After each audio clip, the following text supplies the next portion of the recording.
सभी को नमस्कार। एक बार पुनः आप सभी का हार्दिक स्वागत है, अभिनंदन है। देखिए, आज के इस सेशन में हम कल की जो हमने हिंदी साहित्य इतिहास की जो फर्स्ट क्लास से थ्योरी की क्लास से देखी थी, उसके तहत हमने जो नोट्स का पेज नंबर 1 पढ़ा है, उस एक पेज से जिसमें कुछ रचनाएं थी, हिंदी साहित्य इतिहास की पद्धतियाँ और कुछ साहित्य की परिभाषाएं उसमें शामिल थी। तो उस पेज से कुल 30 प्रश्नों का एक सेट बनाया है मैंने, ऑब्जेक्टिव क्वेश्चंस का ये। और जो ट्रिक्स और तरीके हमने उस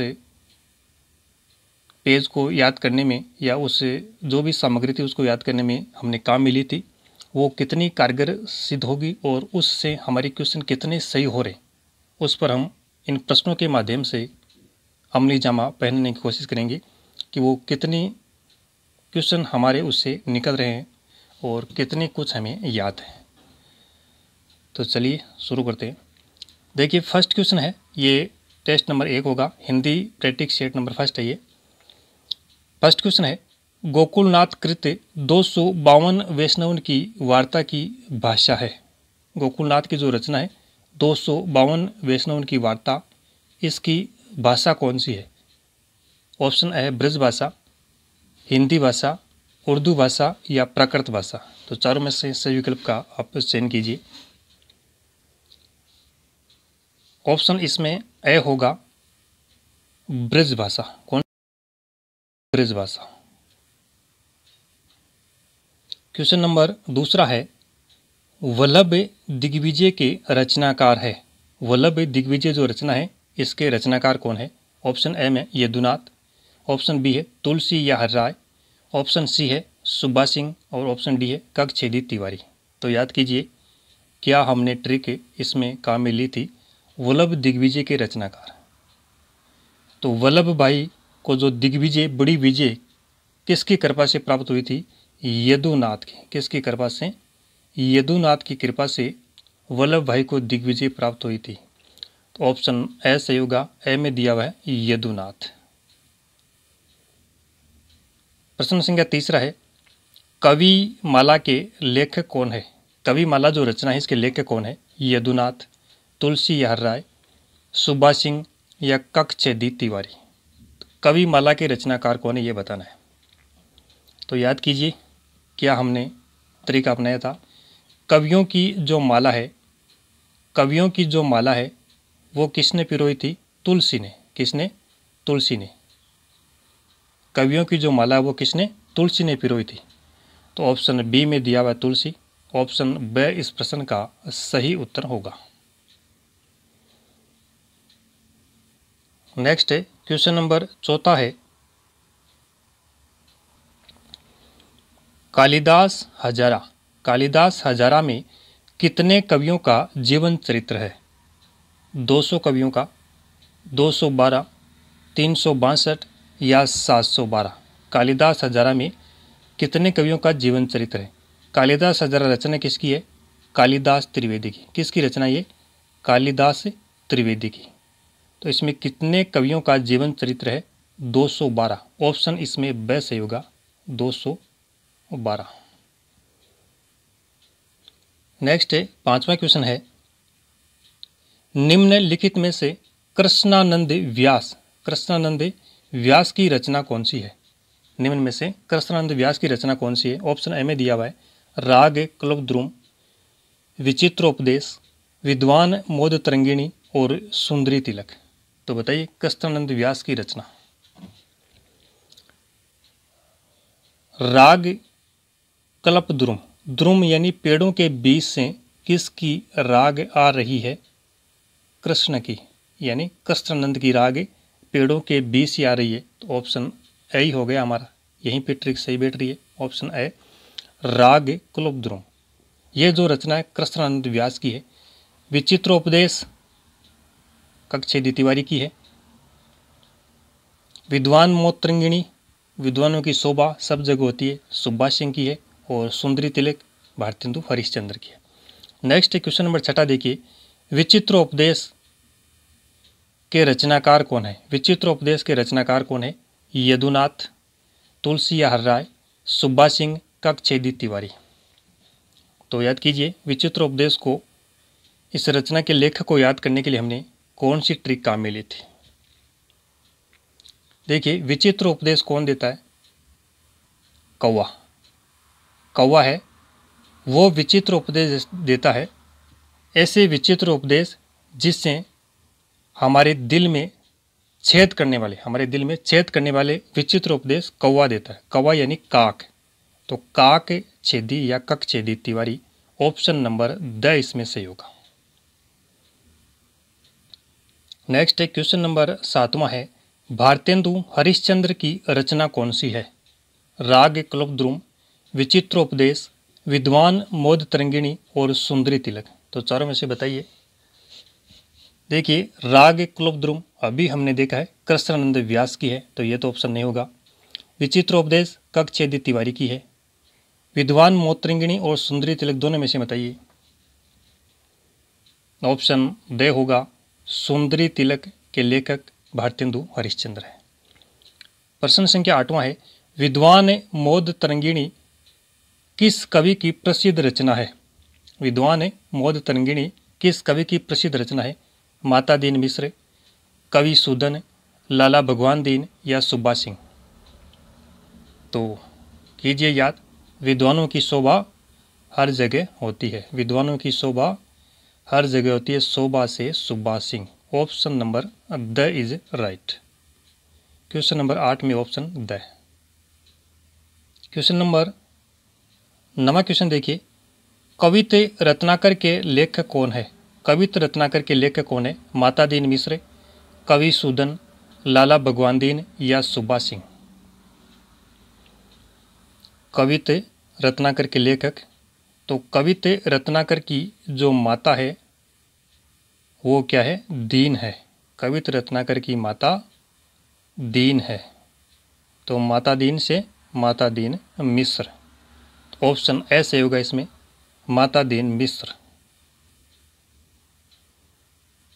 क्वेश्चन नंबर 10वां देखिए, भिखारी दास की रचना कौन सी है? भिखारी दास की रचना इनमें से कौन सी है? कवि नामावली, काव्य निर्णय, सूक्ति सरोवर, श्रृंगार संग्रह। तो भिखारी ने किसका निर्णय किया था? काव्य का निर्णय। काव्य का निर्णय किसने किया? भिखारी दास ने। ऑप्शन बे होगा, काव्य का निर्णय भिखारी दास ने किया था। प्रश्न संख्या 11वां है, मूल गोसाई चरित किस कवि की प्रसिद्ध रचना है? मूल गोसाई चरित किस कवि की प्रसिद्ध रचना है? ठाकुर प्रसाद त्रिपाठी, गोकुल प्रसाद, बाबा बेनी माधव दास या महेश दत्त शुक्ल की। मूल गोसाई चरित, गोसाई बाबा। तो ऑप्शन स की तरफ आ रहा है, बाबा बेनी माधव दास। ऑप्शन स होगा इसमें, बाबा बेनी माधव दास। क्वेश्चन नंबर 12 है, निम्नलिखित में से ध्रुवदास की रचना कौन सी है? ध्रुवदास की रचना बतानी है। कवि नामावली, काव्य निर्णय, सूक्ति सरोवर या भक्त नामावली। ध्रुवदास की रचना। तो देखिए, कवियों की नामावली सीधी सीधी लिखी जाती है, यहाँ पे नहीं बैठ रहा है। काव्य का निर्णय भिखारी ने किया था। सूक्ति सरोवर, सरोवर यानी तालाब नदी, यहाँ भी नहीं बैठ रहे। और भक्तों की नामावली धीरे धीरे लिखी गई थी, तो धीरे धीरे से ध्रुवदास। ऑप्शन द यहाँ पे सही होगा क्वेश्चन नंबर 12 में। प्रश्न संख्या 13 है, कवि सूदन की रचना कौन सी है? कवि सूदन की रचना कौन सी है? कवि नामावली, काव्य निर्णय, सूक्ति सरोवर, भक्त नामावली। काव्य निर्णय नहीं होगा, भक्त नामावली भी नहीं होगा, सूक्ति सरोवर नहीं होगा। ऑप्शन ए होगा, कवियों की नामावली सीधी सीधी लिखी गई थी साहब, सीधी सीधी, सीधी सीधी यानी सूदन। तो ऑप्शन ए होगा इस प्रश्न में, क्वेश्चन नंबर 13 में ऑप्शन ए। क्वेश्चन नंबर 14 है, रस चंद्रोदय के लेखक कौन है? रस चंद्रोदय के लेखक कौन है? कविंद्र, कवि सूदन, हरिश्चंद्र या यदुनाथ। तो कवि ने चंद्रोदय के समय ठाकुर को रस भरा पाठ पढ़ाया था। कवि ने चंद्रोदय के समय ठाकुर को क्या पढ़ाया? रस भरा पाठ। तो कवि यहाँ पे आएगा कविंद्र। ऑप्शन ए होगा क्वेश्चन नंबर 14 में। क्वेश्चन नंबर 15 है, भाषा काव्य संग्रह, भाषा काव्य संग्रह के लेखक कौन है? गोकुल प्रसाद, महेश दत्त शुक्ल, माता दीन मिश्र और सरदार कवि। भाषा काव्य संग्रह के लेखक कौन है? तो ये आप सभी को पता है, महेश दत्त शुक्ल। ऑप्शन नंबर ब होगा क्वेश्चन संख्या 15 में। प्रश्न संख्या 16 है, श्रृंगार संग्रह किसकी रचना है? गोकुल प्रसाद, महेश दत्त शुक्ल, माता दीन मिश्र या सरदार कवि। श्रृंगार संग्रह, तो श्रृंगार का संग्रह किसने किया था? सरदार साहब ने। किसने किया? सरदार जो कवि है इसने श्रृंगार का संग्रह किया था। तो ऑप्शन ड में है सरदार कवि। क्वेश्चन नंबर 16 में ऑप्शन ड सही होगा। क्वेश्चन नंबर 17वां देखिए, दिग्विजय भूकन जो कृति है इसके लेखक कौन है? गोकुल प्रसाद, महेश दत्त शुक्ल, माता दीन मिश्र या सरदार कवि। दिग्विजय भूकन, तो याद कीजिए, दिग्विजय प्राप्त होने के बाद, बड़ी विजय प्राप्त करने के बाद भूखे लोगों को क्या किया गया? गोकुल में प्रसाद बांटा गया। तो गोकुल प्रसाद, ऑप्शन ए होगा इसमें क्वेश्चन नंबर 17 में ऑप्शन ए। 18वां प्रश्न है, कवि रत्नमाला के रचनाकार कौन है? मुंशी देवी प्रसाद, लाला भगवान दीन, माता दीन मिश्र या सरदार कवि। कवि रत्नमाला के रचनाकार, तो कवियों की रत्न जो कवि है इनको रत्न की जो माला है किसने पहनाई थी? मुंशी साहब ने। किसने पहनाई? मुंशी ने। तो कहाँ पे है मुंशी? ऑप्शन ए में दिया हुआ है, मुंशी पे देवी प्रसाद। क्वेश्चन नंबर 18 में ऑप्शन ए।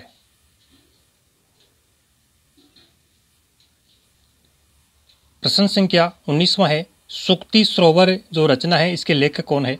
मुंशी देवी प्रसाद, लाला भगवान दीन, माता दीन मिश्र और सरदार कवि। सुक्ति सरोवर के लेखक कौन है? तो देखिए, मुंशी प्रसाद नहीं होगा, माता दिन मिश्र भी नहीं होगा, सरदार कवि भी नहीं होगा। सरोवर यानी तालाब या हम नदी ले तो नदी, नदी यहाँ पे देखिए भगवान नदी, नदी शब्द आ रहा है, यहीं से पकड़ना था हमें। तो लाला भगवान दीन, ऑप्शन नंबर ब इज राइट। क्वेश्चन नंबर 19 में। प्रश्न संख्या जो 20वां है, इनमें से कौन सा विकल्प सही सुमेलित नहीं है? सही सुमेलित नहीं, उसका चयन करना है। ऑप्शन ए दिया हुआ है, दिग्विजय भूकन, इसके लेखक गोकुल प्रसाद, वल्लभ दिग्विजय, यदुनाथ, कवि नामावली, कवि सूदन, भक्त नामावली, सरदार कवि। तो बताइए कौन सा सुमेलित नहीं है? तो दिग्विजय प्राप्त करने के बाद भूखे लोगों को गोकुल में प्रसाद खिलाया गया, यह तो सही है। और वल्लभ भाई ने दिग्विजय किसके कृपा से प्राप्त की? यदुनाथ की कृपा से, ये भी सही आ रहा है। कवियों की नामावली सीधी सीधी लिखी गई, सीधी सीधी सूदन, ये भी सही है। भक्तों की नामावली साहब धीरे धीरे लिखी गई थी, धीरे धीरे से ध्रुवदास, यहाँ पे सरदार कवि दिया हुआ है। तो ऑप्शन द होगा, ये जो सुमेलित नहीं है। प्रश्न संख्या 20 में ऑप्शन द। नेक्स्ट प्रश्न संख्या 21 में देखिए, निम्न में से किन विद्वानों ने अपने हिंदी साहित्य इतिहास लेखन में वर्णानुक्रम पद्धति को अपनाया? किन विद्वानों ने अपने हिंदी साहित्य इतिहास के लेखन में वर्णानुक्रम पद्धति को अपनाया? ऑप्शन ए में दिया हुआ है, Garcin de Tassy, Shiv Singh Sengar. Option B में है जॉर्ज गिरिसन, मिश्र बंधुओं। ऑप्शन स में गणपति चंद्र गुप्त और ऑप्शन ड में दिया हुआ है आचार्य शुक्ल या तेन महोदय। तो बताइए वर्णानुक्रम पद्धति को किसने अपनाया था? याद करिए ट्रिक, जो ट्रिक हमने काम में ली कि वर्णों की जो तासीज है वो कौन बैठाता है? सिंगर। तासीज से तासी, सिंगर से शिव सिंह सेंगर। देखिए किस विकल्प में, गारसा तासी और शिव सिंह सेंगर। ऑप्शन ए ही सही हो गया। क्वेश्चन नंबर 21 में ऑप्शन ए। नेक्स्ट है क्वेश्चन नंबर 22, निम्न में से किन विद्वानों ने अपने हिंदी साहित्य इतिहास लेखन में कालानुक्रम पद्धति को अपनाया? कालानुक्रम पद्धति को अपनाने वाले कौन थे? गारसा दत्तासी या शिव सिंह सेंगर, गिरिसन और मिश्र बंधु, गणपति चंद्र गुप्त, आचार्य शुक्ल या तेन महोदय। कालानुक्रम पद्धति को कालासन बंधु को पसंद नहीं है, कालासन बंधु को पसंद नहीं है। काला से कालानुक्रम, सन से गिरियर्सन, बंधु से मिश्र बंधु। ऑप्शन ब की तरफ जा रहा है, तो इसमें ऑप्शन ब होगा, जॉर्ज गिरियर्सन और मिश्र बंधु। क्वेश्चन नंबर 22 में ऑप्शन ब। नेक्स्ट है क्वेश्चन नंबर 23, निम्न में से किन विद्वानों ने अपने हिंदी साहित्य इतिहास लेखन में वैज्ञानिक पद्धति को अपनाया? Garcin de Tassy, Shiv Singh Sengar, George Grierson, Mishra Bandhu, Ganpati चंद्र गुप्त, आचार्य शुक्ल या तैन महोदय। वैज्ञानिक पद्धति को किसने अपनाया था? वैज्ञानिक पद्धति। तो विज्ञान में वैज्ञानिकों द्वारा क्या किया जाता है? अभी भी भेजा था चंद्रयान 3, चंद्रयान चंद्रगुप्त किधर जा रहा है? ऑप्शन सी की तरफ। स इज राइट। क्वेश्चन नंबर 23 में ऑप्शन स। क्वेश्चन नंबर 24, निम्न में से किन विद्वानों ने अपने हिंदी साहित्य इतिहास लेखन में विधेयवादी पद्धति को अपनाया? Garcin de Tassy, Shiv Singh Sengar, George Grierson, Mishra Bandhu, Ganpati चंद्र गुप्त, आचार्य शुक्ल या तैन महोदय। तो विधेयवादी पद्धति को अपनाने वाले आचार्य शुक्ल थे, जो कि आप सभी को याद है ही। डी ऑप्शन, आचार्य शुक्ल और तैन महोदय। आचार्य शुक्ल और तैन महोदय ने अपने हिंदी साहित्य इतिहास लेखन में विधेयवादी पद्धति को अपनाया था।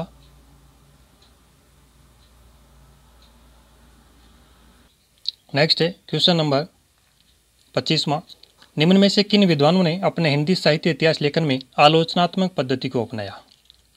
गारसा de Tassy, Shiv Singh Sengar, George Grierson, Mishra Bandhu, Hazari Prasad Dwivedi, आचार्य शुक्ल या तैन महोदय। तो बताइए आलोचनात्मक पद्धति को किसने अपनाया था? तो क्वेश्चन नंबर 25 में ऑप्शन होगा स, हजारी प्रसाद द्विवेदी ने आलोचनात्मक या समाजशास्त्रीय पद्धति को अपनाया था। स ऑप्शन इज राइट। नेक्स्ट है क्वेश्चन नंबर 26 से, ये परिभाषा है, प्रत्येक देश का साहित्य वहाँ की जनता की चित्तवृत्तियों का संचित प्रतिबिंब होता है। किसकी परिभाषा है? आचार्य शुक्ल, डॉक्टर नगेंद्र, बच्चन सिंह या मैनेजर पांडे। जनता की चित्तवृत्तियों का प्रतिबिंब शकल पर दिखाई देता है। जनता की जो चित्तवृत्तियाँ होती है उनका जो प्रतिबिंब है वो कहाँ पे दिखाई देता है? व्यक्ति की शक्ल पर। शकल से शुक्ल, तो ऑप्शन ए में दिया हुआ है आचार्य रामचंद्र शुक्ल।